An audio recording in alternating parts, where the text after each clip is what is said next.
I'll just say a quick word, which is that I'm a little frustrated, frankly. We've had one screening so far. I think there may have been 100 items that we looked at. And if I recall, I think we've moved virtually every Democratic proposal from Democratic lawmakers. And so far, we've moved no Republican bills. There's no Republican bills on this agenda. And I know that you've mentioned that you're willing to consider some of them, and we'll get some additional information.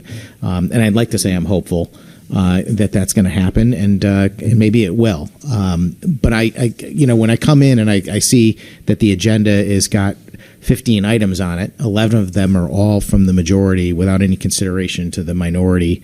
And there's also 4 dummy bills on the agenda. And for the people listening, these are bills that are just placeholders. They're titles that are being raised with no substance, with no actual bill language, with nothing. And in fact, no predetermined use.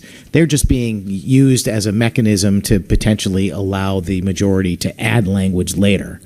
So they're going to do their own bills, and they're going to set up the ability to do some bills they haven't even thought of yet. And the minority's views are not being taken into consideration. It's very difficult when I go back home and I deal with my constituents and they are clamoring for compromise and bipartisanship. And I let them know, that we offer amendments. We try and fine tune this language. You're trying to find a way to yes on many of these bills. And sadly, it doesn't happen very often. And I think that's in part because the majority has an extreme majority and they don't feel the need. It's like they can do it whatever they want. Whether you should do whatever you want, that's a different situation altogether. And for me, this is an illustration of the majority simply doing whatever they want without consideration. And I want to be respectful to the good chairman. I'll even acknowledge that if Republicans were in the majority, they might do the same darn thing. But we don't know. and I hope we find out. So thank you very much.